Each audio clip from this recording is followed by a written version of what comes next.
on YouTube? 1996 Impala SS, and I'm back with a video today for you guys.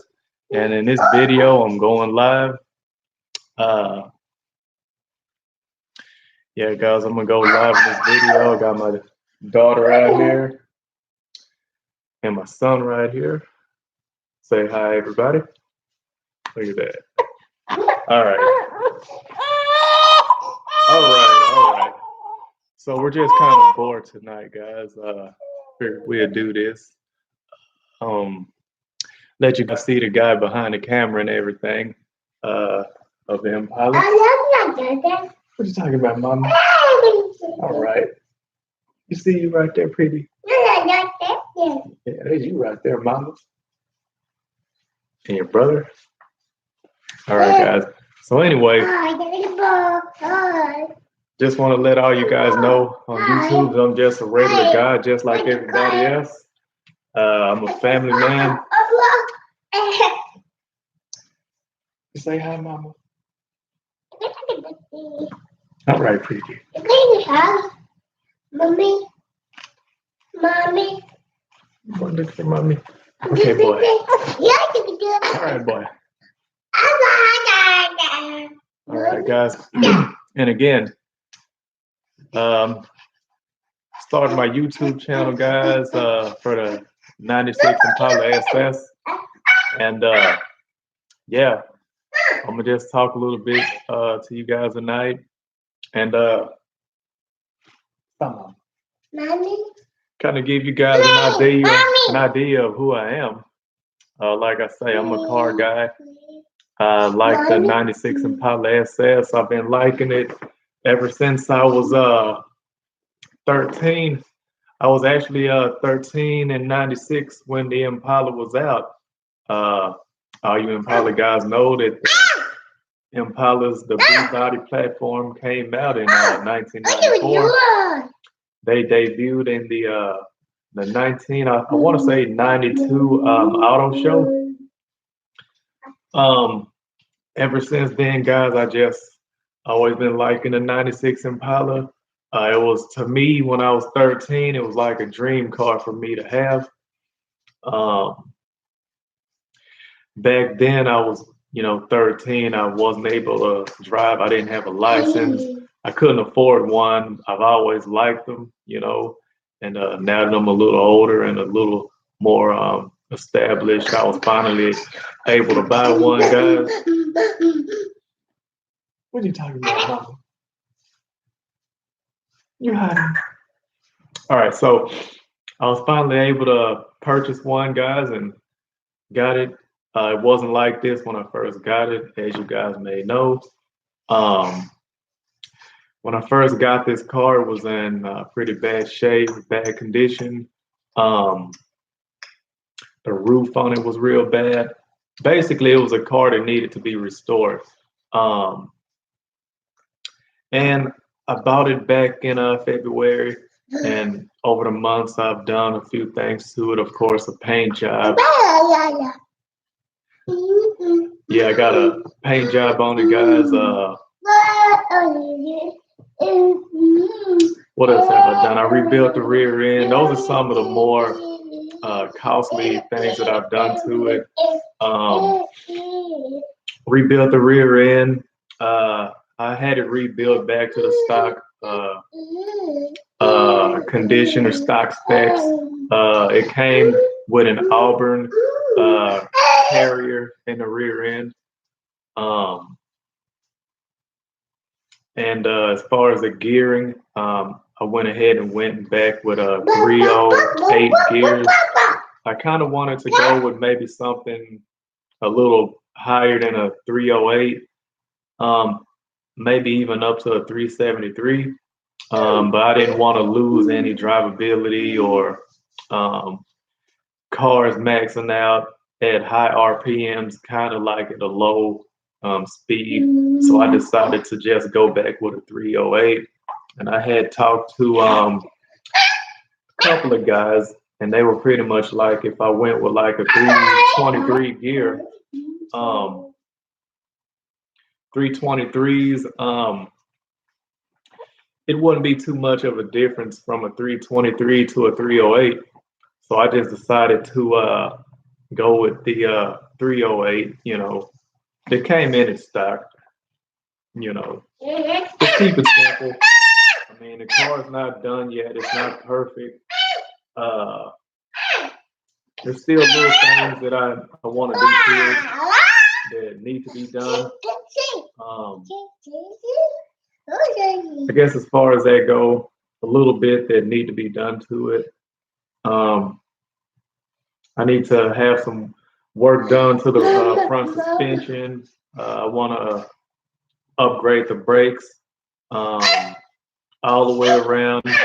Instead of just replacing brake pads, I want to replace the rotors, calipers, and brake pads. Do a full brake upgrade to it. I want to go with drilled and slotted brake rotors. What my plans are, guys. As far as the engine, it's still a stock LT1 350. Back in '96, guys, this motor in the car, the LT1 made only 260 horsepower, and back in '96, that was actually considered a lot of horsepower. Also, the 330 pound-feet of torque that these motors were making back in '96, which is pretty good for a car this size. And for this time period, for these cars, these Impalas, they were pretty much one of the fastest cars on the road, back in the day. Wasn't too many cars that could outrun it or alone keep up with it. I mean, as far as the size of it and everything. So it's pretty fast car for, from 94 to 96. I mean, in today's standards and everything, it's not nearly fast enough to keep up with the Camaro SSs or the Mustang GTs. And from I guess you could say a stoplight to stoplight or a drag strip kind of driving, I wouldn't even do it, not in this car. I mean, it's not a show car to me, and it's not perfect.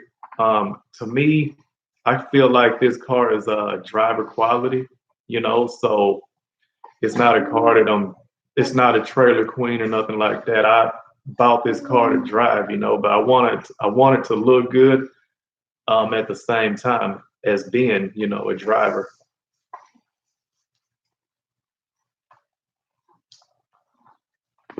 Yeah, son right here, guys. He just woke up, so I had to, tend to him while he woke up and everything.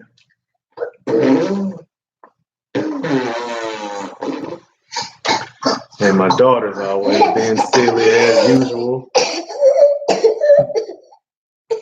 But yeah, guys, like I was saying, as far as the car and its engine, I think the LT1 is a great motor. A lot of people don't really like them too much because of the OptiSpark.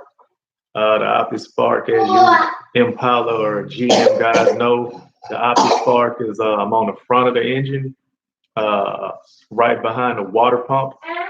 And it's been known that whenever these LT1s or any car with an OptiSpark, whether you had a Corvette, Camaro, Trans Am, Caprice, Impala, Cadillac, Fleetwood, Buick, Roadmaster, if it was an LT1 or if it was the 4.3, they all had the same type of distributor, the OptiSpark. And I've heard and through talk and reading online forums that they're real bad for leaking. When your water pump starts to leak, they'll leak antifreeze into the OptiSpark, which will short it out, and then they're pretty much a pain in the butt to replace. And a lot of guys just feel like they're a headache. So for me, I don't feel that way. I mean, I think it's a good design, and I think that there's always ways around doing stuff, you know. I mean, of course, if you got a higher mileage car, chances of your water pump starting to leak or you know, chances increase the higher mileage you have on your car. So, you know, um, but I would recommend and say before your car start leaking at the water pump, I would just go ahead and you know drain all fluids from the engine, drain the radiator, drain the engine. And for those of you who don't know, the way to completely drain an LT1 engine is to remove both of the knock sensors on it. When you remove the knock sensors on both sides of the engine block from under the car, it's going to drain all fluid. So pretty much, if I was going to replace my OptiSpark, which I've already done since I've owned this car, I've changed it already. But to anybody who's going or plan on replacing the OptiSpark in your car, I would just drain the engine. You know, drain the radiator. You know, so whenever you do go to remove your water pump from the car, chances of it wasting a lot of coolant on top of the OptiSpark, the odds of it are kind of low because you've already drained your engine of coolant. So you know, and on this Impala, I'm going to end up having to remove my water pump again. Reason for that is I replaced the distributor or the OptiSpark on this car once already. Since I've owned the car, and I didn't replace the front seals. I didn't replace the camshaft seal, and I didn't replace the water pump shaft seal. So what ended up happening was over time, and I'm gonna say this too. This is not a, you know, this is not my daily driver or whatever. So I don't drive the car every day. So when I replaced the OptiSpark once already before, it wasn't leaking. You know, I didn't notice any oil leaks or nothing like that, right? So later on down the road, you know, I drove it a little more and more, and I noticed that it kind of started to leave, you know, it started to leak oil, and I was kind of wondering where it was coming from. And I kind of had my suspicions and stuff like that, you know. Um, so to make a long story short, guys, I ended up taking the car to get the Flow Master, you know, Super 10 mufflers installed on it. And I have videos on the channel, a couple of videos on the channel about that. I did a cold start before and after the Flow Master exhaust install. And so while the car was on the lift at the muffler shop, you know, I walked under it and I noticed that it had you know, a wet spot of oil, you know, under it. And pretty much for me looking at it, I could tell that it was coming from the front of the engine. So, you know, and then not only that, before I got the mufflers installed, I noticed, you know, that it had it was leaking oil anyway. Now, if I would have just replaced the front camshaft seal and the water pump shaft seal, it would have took care of the problem instead of me having to remove it again. And I mean, removing it wasn't too bad. I mean, all you have to do is take your belt off. Take the belt off first. Then you will need to remove your harmonic balancer or your crank pulley. Pull it off with a 3-jaw puller. Then once you remove that, you would want to take your water pump off because you got to take the water pump off next to get to the OptiSpark. Mama. It's like that. Mama. pretty girl. Well, as you guys see, she's having fun out here with me tonight. My son is back to sleep like he was earlier. But anyway, so when you remove the water pump, then you can remove the OptiSpark. Right before you remove the distributor, you would have to unplug all of the spark plug wires from it, making sure that you number them, from the top to bottom, 1, 2, 3, 4 on both sides, and remove the ignition coil from the top of the Opti. And once you do that, unscrew the bolts out of it, and the OptiSpark will come out. Then you can get to the camshaft seal. What's up, Mama? Nope. You can get to the camshaft seal and the water pump seal. So, move, Mama. Mama, come out from back there now. Come on.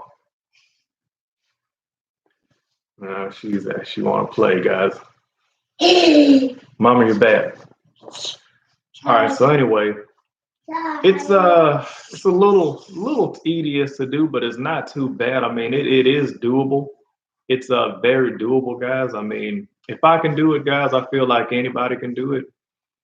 There's nothing to it, the saying, but to do it and everything. So, yeah, it's not a hard job. I mean, other than that, other things that I've done to the car, guys,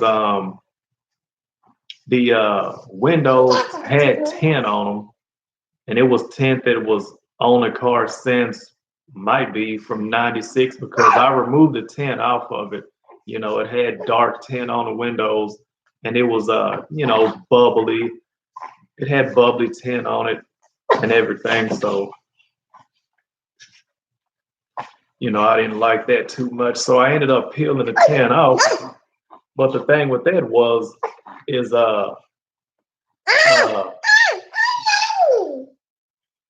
it had been on there for so long and so many years that it wasn't just a simple peel the tint off and you're good to go. It wasn't like that at all. I mean, the tint had been on the car for so long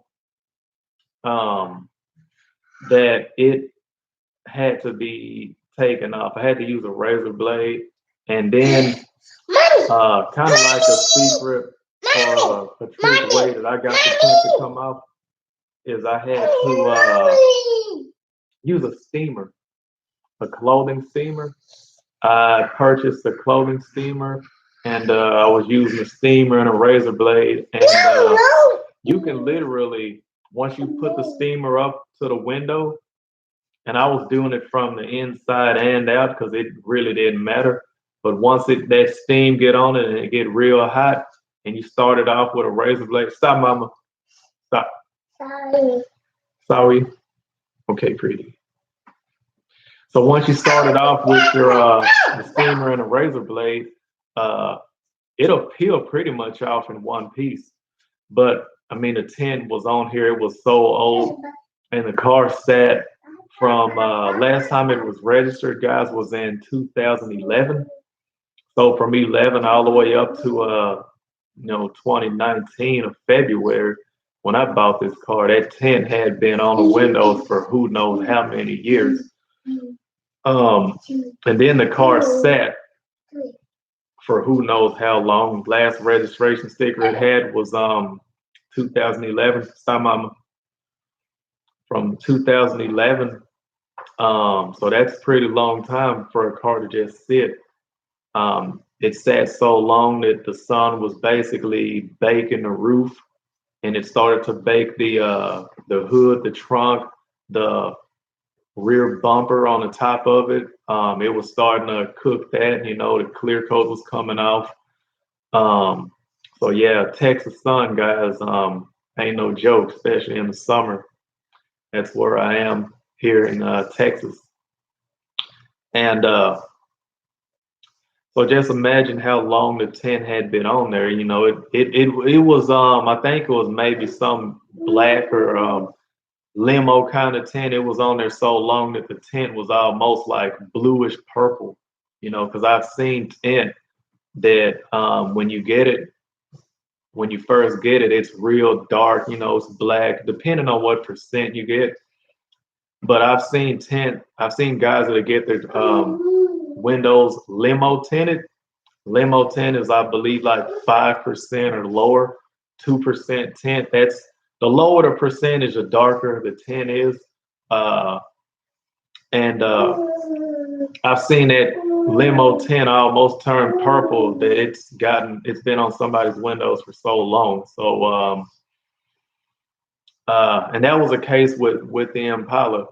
So as you guys can see, I got all the tint off. You know, I did myself, and I believe in saving as much money as I can by doing a lot of things on my own. Um, I changed the distributor on here on my own, and when I did nope, nope, sorry, okay, you leave stuff alone. So guys, when I did the distributor on the car, I did that myself. The water pump I did myself, and when I replaced the distributor, I went ahead and put a brand new water pump on it. Of course, a new OptiSpark distributor. Um, I got those parts off of Amazon, you know, for a pretty good price. They weren't too much because if I would have went with a Delco um, OptiSpark, those are still like over $300. And I just think that that's a little too much for a distributor, you know, because basically they all do the same thing anyway. So why pay double and triple the amount of it? And, you know, and you could get one that's just as good that might not be a high name brand quality or something like that. Because, I mean, it's not like the car has been modified for performance. It's still has a stock LT1 in it. Uh, you know, so I haven't done any performance modifications to it. And, you know, I'll talk about that some too. You know, so as we know, back in 96, you know, when the Impalas were on the road a lot, they were pretty much the fastest car on the road. Stop, mama. Leave it alone. Nope. Nope. Okay, leave it alone. Yeah, so the Impala SS's back in their day were pretty much fast cars on the road, right? With the LT1, the 5.7 liter 350. And you know, you guys know that all it is essentially a detuned Corvette motor. Um, the only differences between the Vet LT1 and the Impala LT1 is the Corvette had aluminum heads and the Impala have iron heads. And I think that the Corvette is a 4-bolt main, and the Impala SS LT1 is a 2-bolt main. And that's the only difference. And of course, the tuning. Uh, the Corvette from 1996 with the LT1, the automatic Corvette made 300 horsepower, and the standard or stick shift Corvette made 330 horsepower. So that's the only difference is the tuning, and you know, like I say, iron heads versus aluminum heads, and 4-bolt main cap versus 2-bolt main. But I mean, you guys know that these Impalas back in '96, they were fast as hell, you know, for what they are, you know, in the time period. You know, speedometer on these top out at 160 miles per hour. And I believe that they will do every bit of it. Because I know that, stop, mama, the the Impala, LT1 Impala, is pretty much based off of the Caprice. the 9C1 Caprice police package cop car. And the only difference is between the Caprice cop car and the Impala SS. I know that the Caprice, they have an external mounted transmission oil cooler. The Impala SS don't. The Impala SS do have the engine oil cooler that's mounted on the front of the radiator. And that's every GM B-body car that came with an LT1. They all had the external mounted engine oil cooler. So they all had that, the B-body cars. So as far as that go, the only difference between the regular B-bodies with the LT1 and the Caprice 9C1 is the external mounted transmission oil cooler. So that's the only difference as far as the cooling goes. They all had the 140 amp alternator. It's a higher output alternator. And I'm just gonna touch on the differences between the Impala SS versus the 9C1 Caprice with an LT1. Same motor as the Impala SS. The suspension on them they both have heavy duty suspensions, rear stabilizer bars, the same kind of brakes, heavy duty brakes, and an axle in both cars were a G80. That's the axle code for the Positrack rear end, G80 Positrack rear end. Now, I have noticed a difference between the two rear ends. Since I had the rear end in this car rebuilt, I got the rebuild parts, you know, the axles, the carrier, the rebuild kit. I got all of that from Summit Racing, right? So when I went to Summit out in Arlington, it's not too far from where I live.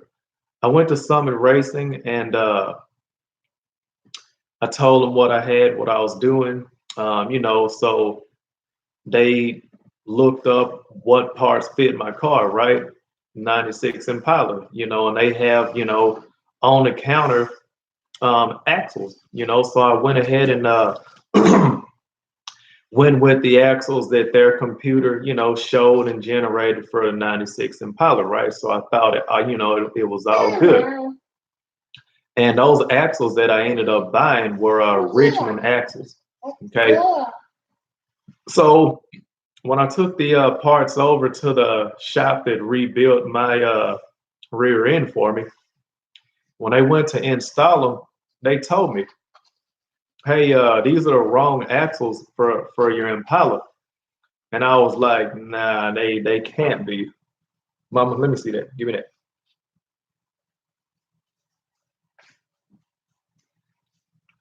You bad, mama. So anyway, guys, when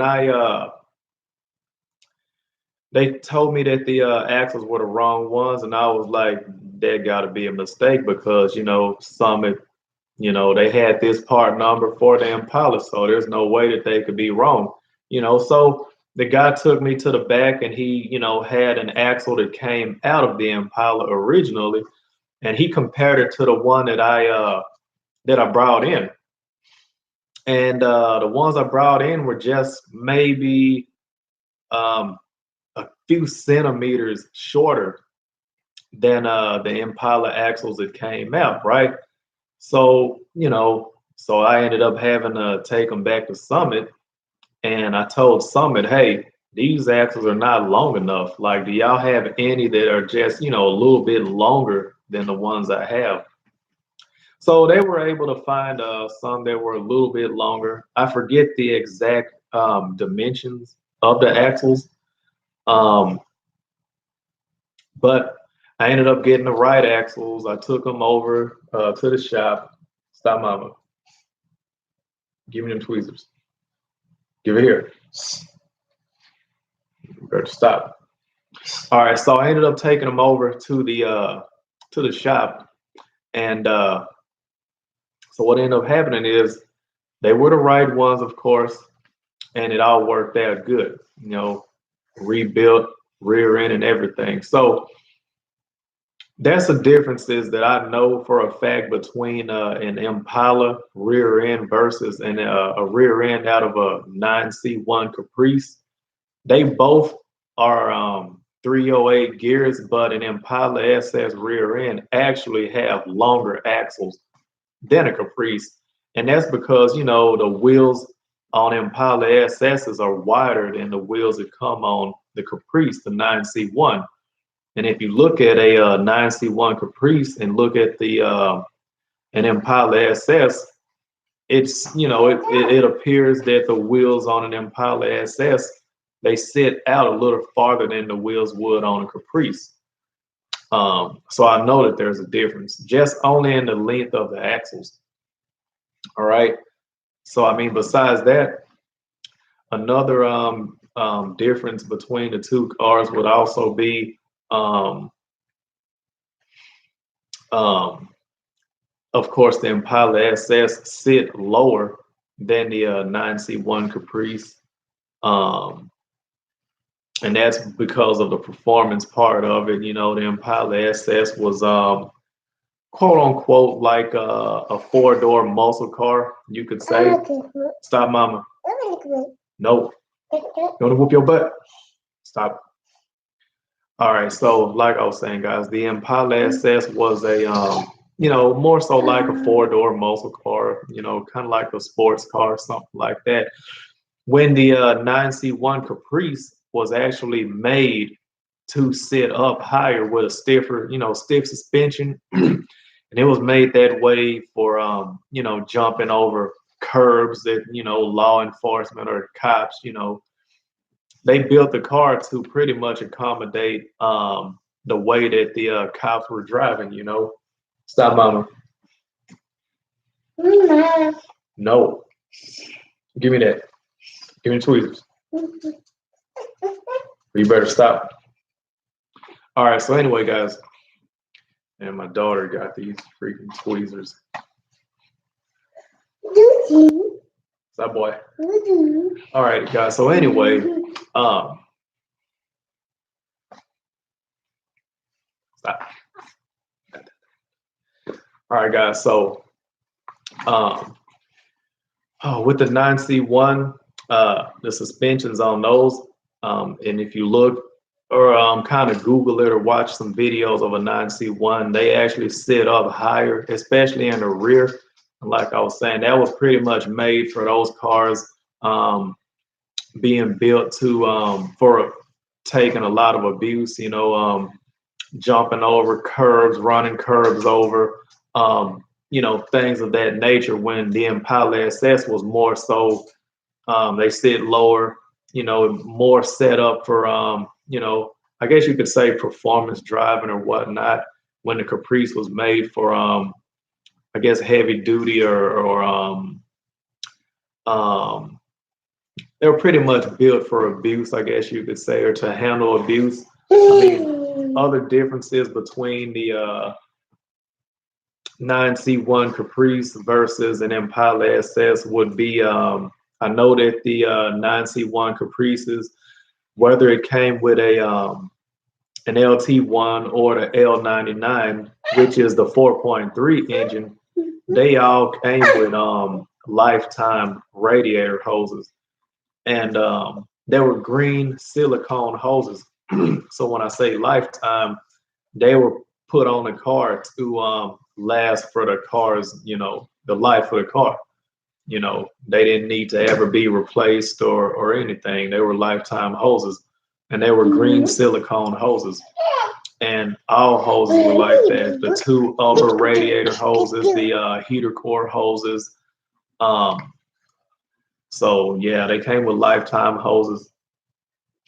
And I mean, those are kind of just a few of the differences between a 9C1 Caprice versus an Impala SS.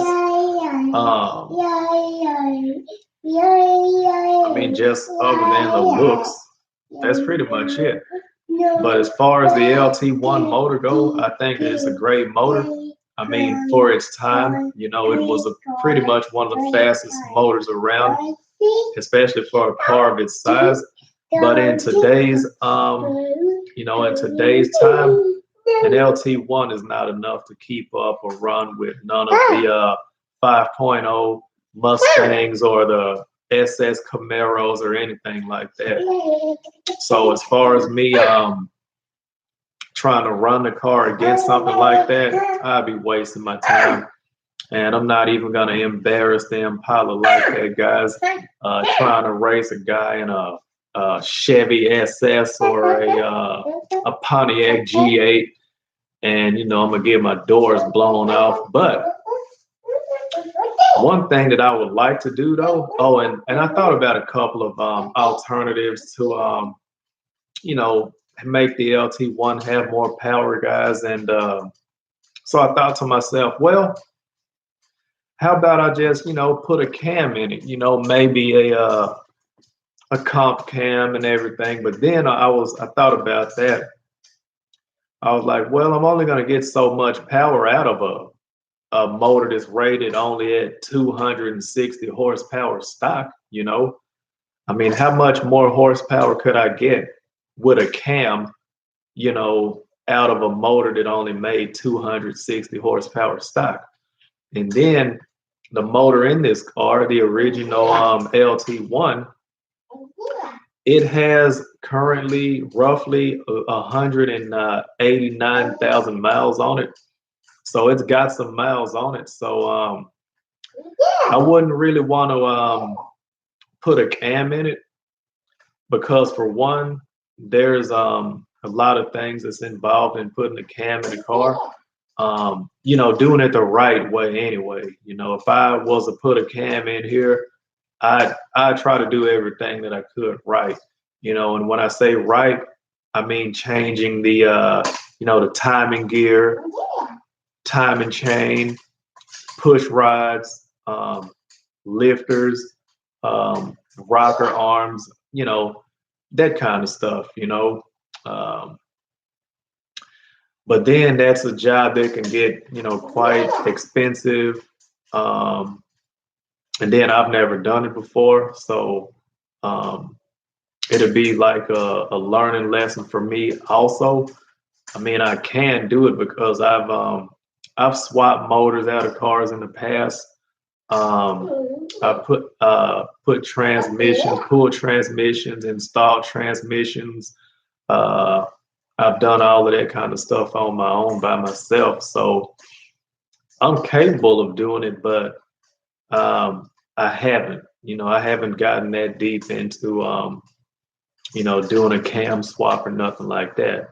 Even though I know that I could, but I just haven't, you know. So with me, so I thought about other alternatives. I'm like, nah, you could always put like maybe 50 shot of nitrous on it or whatever. But I'm like, nah, with a motor that's 23 years old and a motor with 189,000 miles, just putting a nitrous kit on it, nah. And that's still really not going to be much. Even with 100 shot of nitrous, guys, it's only going to make at the crank with 100 shot, what I'd give it 360 horsepower, you know. I mean, over the stock 260. So 360 horsepower, that's not even more than one of these newer 5.7 Chargers. Even a 5.7 Charger of today, they make 370 horsepower, you know, and that's all motor. So, I mean, even 100 shot of nitrous on my Impala probably still wouldn't be enough to beat even a 5.7 Charger or a Challenger, Chrysler 300 or a Magnum. You know, all of those cars I would consider, you know, kind of similar to an Impala SS for the size of it and everything. Especially the Charger and the 300. You know, they're all about give or take the same size and everything. So my thing with that is I wouldn't do nitrous because then you take a chance at blowing your motor, and then with nitrous you have to I would say for every 100 horsepower, every 50 horsepower or so, you would have to retard the engine timing 2 degrees for every 100 horsepower that you spray in nitrous. And with a 96 Impala, it's hard to tune them. You know, there are guys online that still do custom tunes for Impalas. There's a guy that has a website where you can he'll send you, I believe, a PCM or a new computer or something like that, and he'll basically send you stuff to he'll send you a loaner computer for your car, and you send him back your original computer from your car, right? And what he'll do on his end is create you a new tune for your Impala. And if you have modifications like cold air intake or a throttle body or a throttle body spacer, headers, a cam, if you have those kind of modifications done to your Impala, what this guy will do, he'll create a new tune for your car. And he'll load that tune onto your car's factory computer and he'll send it back to you. So you send him back the equipment that he sent you. Then you have a tune for your Impala. Once you get your original computer back from him, you install a computer back in the car and you have a new tune. And your car is going to be, or it should be faster. It should have more power, better throttle response, maybe even higher shift points, maybe even shift firmness or something like that. So, and I thought about doing that because I mean the guy, I forget the guy's name and the website and stuff like that. I would have to look, and I made this video kind of off guard because I didn't even think I was going to talk about that kind of stuff. But so yeah, with that, I think it's $400. You send him $400. I think it's maybe even 500. I'm not sure, but you send him the money. He's gonna send you the loaner tuner. I mean the loaner computer and some kind of software to use. And while you send him yours, he's putting a tune on your computer. And like I say, he send it back to you. You send his stuff back to him, and he's gonna refund you back. I think about $300 of it because he's only charging you like 100 or something like that, maybe 150 for the tune. So I mean, he's charging 500, just in case you don't send his stuff back. He's gonna keep your money. So anybody who go through this guy and get a tune done, you're gonna send his stuff back because you want your money back. So I mean, other than that, guys, as far as my plans for my Impala, because I thought about, like I say, I thought about doing the cam. I've even thought about, doing heads and a cam. But then I think to myself, well, this is a 23-year-old motor. And how much more power am I going to get out of a motor that only made 260 horsepower stock anyway, right? So, and I'm not going to do nitrous because, I don't want to blow the motor up. Hitting a 23-year-old motor with even 100 shot of nitrous isn't going to be, not too good. So what I thought about was, doing a LS swap in it, and I think LS swaps are great, man. They work miracles. The LS motors are they're bulletproof motors. Like, and there are a lot of them out there. You know, you can go to any wrecking yard, junkyard, you know, whatever you want to call them, and they're out there. You know, they have the 4.8s, the 5.3s, the 6.0s. You know, and I'm not a an LS motor expert. And actually, guys, there's a difference between these LS motors and the Vortec motors, because what a lot of people consider an LS motor, what it probably really is a Vortec motor. So, you know, the Vortec motors are what come in the trucks and the SUVs and the vans. You know, those are considered Vortec motors, but they are essentially the same as the LS motors. I mean, the only difference in a real LS motor is the real LS motors came in cars. You know, um, like the Camaros, the fourth gen Camaros or whatever. And I've always liked those. The fourth gen Camaro, the fourth gen Trans Am.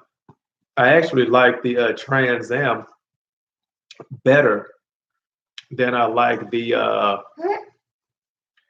Camaro, the fourth gen Camaro. Stop, mama. Sorry. All right, guys. So yeah, I actually like the Trans Am more than I like the Camaro. I like the WS6 Trans Am.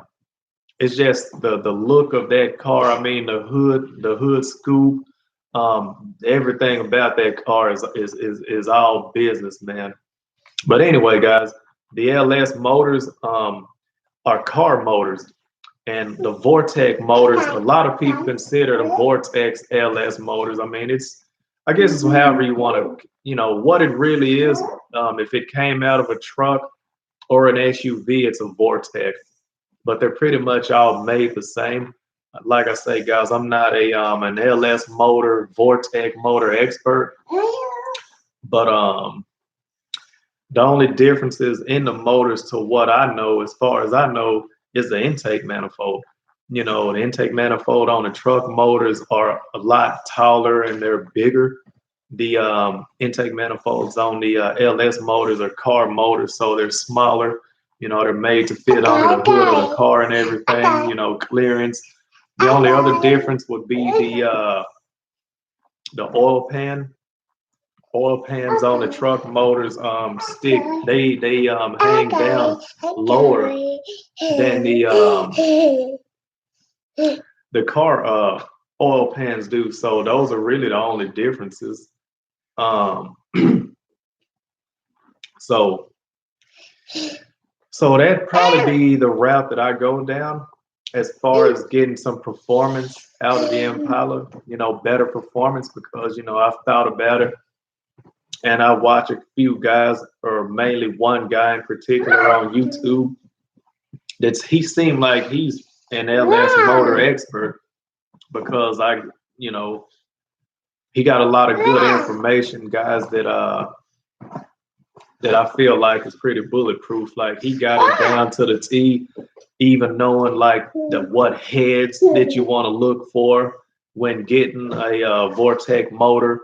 You know, the best motors to get from junkyards, the best one to get is not necessarily the 6.0 or the 5.3, but the best motor to get for an LS swap is a complete motor. You know, and that's what I'm gonna stick to when it's time for me to when I'm ready to put another motor in my car, in the Impala. That's what I'm gonna look for. I'm gonna look for a motor that has everything. The intake manifold, throttle body, fuel injectors, fuel rail, you know, all of that. I want everything to, you know, I want everything with the motor. I would even want the PCM too, the computer. You know, I want the transmission also because, you know, the 4L60E, which is in the Impala right now, it's a 4-speed overdrive transmission. And it's a great transmission, don't get me wrong. But I mean, you know, like I say, this is a 23-year-old car. And I just think that it needs some, you know, some upgrades, some more up to date, more modern upgrades. Like, you know, like I say, the LS or the Vortec motor. I feel like that motor is a bulletproof motor, and you know,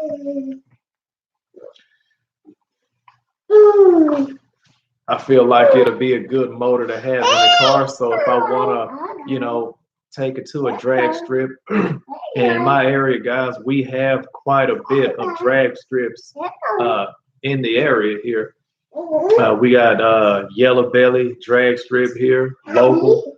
We have Extreme Raceway Park. It's in Ferris. And then we have the Texas Motorplex, which is in Ennis. Then we have North Star Dragway that's out in that's in Denton. I mean, all of those tracks are not too far from where I am. Let's see, Yellow Belly is probably the closest track to where I am in Dallas. From my house to Yellow Belly is probably 20 minutes. From my house to Extreme Raceway Park is maybe 25 minutes. Maybe from my house to Texas Motorplex, and that's a 1/4 mile drag strip. Out of all 4 of those drag strips, Texas Motorplex is the only one that's a 1/4 mile. So yeah, I mean, there's nothing wrong with the 1/8 mile or 1/4 mile. I mean, you know, it's your preference. But yeah, if I was to take my car, you know, out to you know, after I was to do, let's say, some sort of an LS slash Vortex swap in it, you know, and I want to take the car out and run it, you know, with a Vortex or LS motor in it, it'll do way better than it would with the stock LT1 in it, you know. I think it'll do way better. I mean, the Vortex motor that I want in the Impala is a 6.0. That's the one that I desire. 6.0, and the engine code for that motor is LQ9. That motor can be found in a 2007, 2008 Cadillac Escalade. And that motor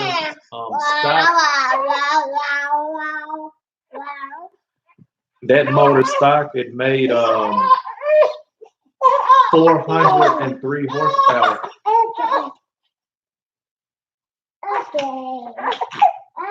Oh boy.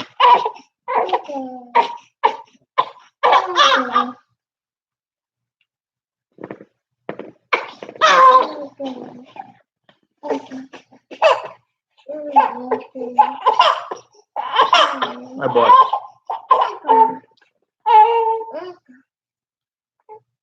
But yeah, guys, that motor, the LQ9 from a 2007 Escalade, that motor made 403 horsepower. So that's almost, you know, almost a 200 horsepower difference from the LT1 that came in an Impala SS, only making 260 horsepower. So even if I was to put a cam in the Impala, it still wouldn't make 403 horsepower at the crank.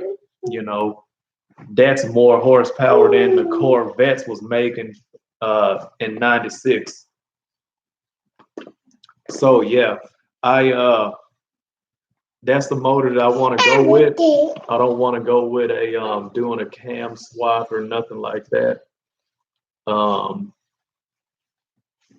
So yeah, that'll be the one I go with, the LQ9 6.0. And you know, if I was to do the do the LQ9, what I would also want to do, I would most definitely put a cam in that motor. I definitely put a cam in it. And the cam that I would go with, because I've done some research about the cam, and you could put a comp cam in it, and I've heard that you could get, 500 horsepower, out of the motor, with a comp cam. So, my thing is to try to get as much as I can out of the motor, So I've even done a little bit more research, and what I would want to do is put a Brian Tooley cam in it, because I think Brian Tooley, he make the best cams for LS motors, So I would most definitely want a Brian Tooley cam. So I mean, having said that, that's pretty much what I want to do with my Impala. As far as the performance part of it is put an LQ9 in it, and put a cam in it, and probably maybe do some head work to it, just maybe a little bit of head work, and that'd probably be it, little head work, the cam,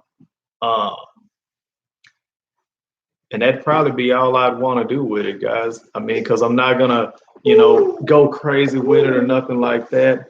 I don't want to do at the moment. I don't want to do a forced induction, I don't really see like a need for that. But I mean, who knows? Because once we start these builds, guys, it's pretty much the sky is the limit,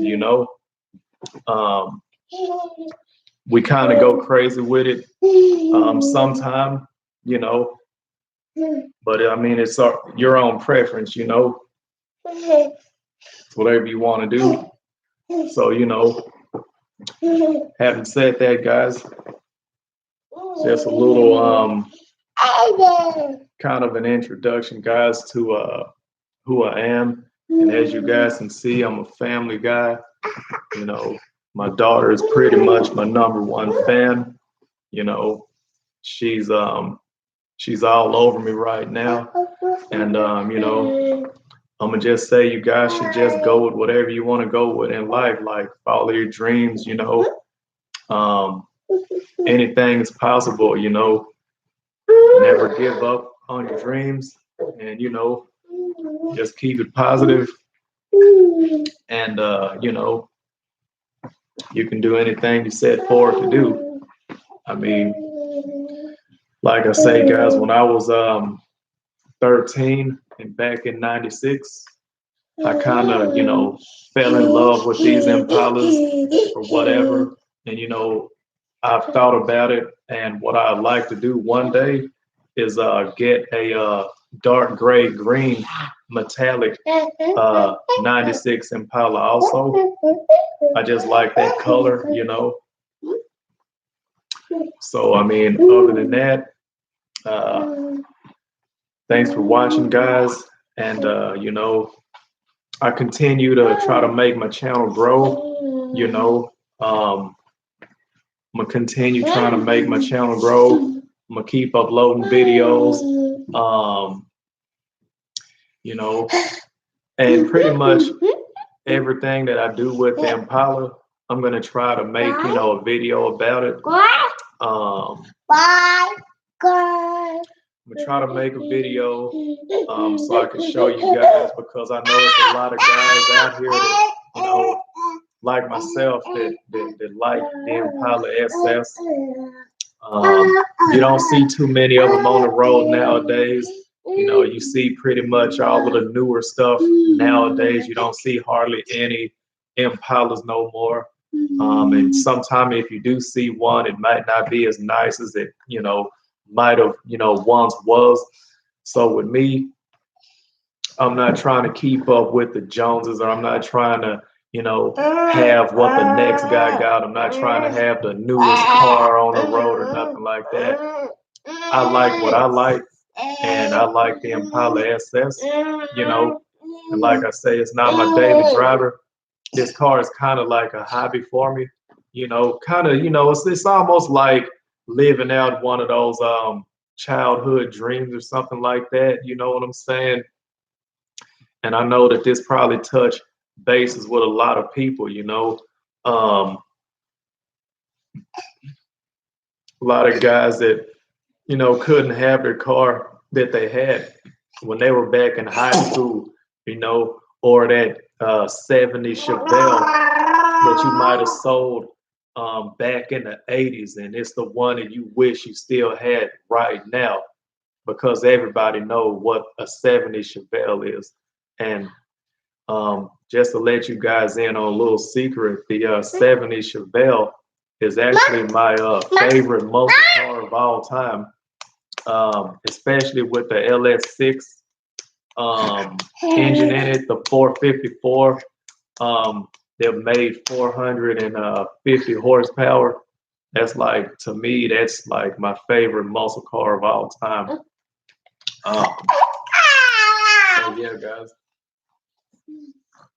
But yeah, that's just a little bit about myself, you know. But anyway, if you like the video, you know, hit the like button, guys. Share the video. I love to answer questions, comment on the video if you like. You know, and I'll keep making more videos. I plan on going live more often. You know, so yeah, guys. I'm gonna go ahead and end this video, man. And again, thanks for watching. And most important, guys, subscribe to the channel. I'm trying to, you know, get my channel to grow a little bit. You know, I know everything takes time. You know, just being patient with it. But in the meanwhile, I'm gonna still make my videos. So, guys, if you're watching this video, you know, go ahead and subscribe. Help me out, help out the channel. You know. But anyway, guys, I'm gonna hold you guys up all night. Thanks for watching, and I'm gonna go ahead and sign out. So I'll see you guys in the next one.